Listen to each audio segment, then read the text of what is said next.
មិនមែនមានតែតែមិនអាចទ្រាំនឹងរឿងឈឺចាប់មិនអាចខ្ទប់ដុំហាមខ្លួនឲ្យស្លាប់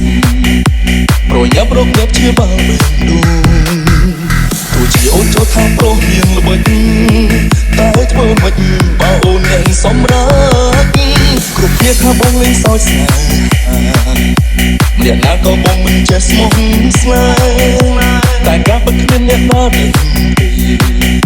មនុស្សស្មោះស្នេហ៍ប្រែក្លាយជាសាវាហើយផងដែលបងចេះតែមានថ្មីក៏ព្រោះស្រីមិនអាចសុខនឹងរៀមរា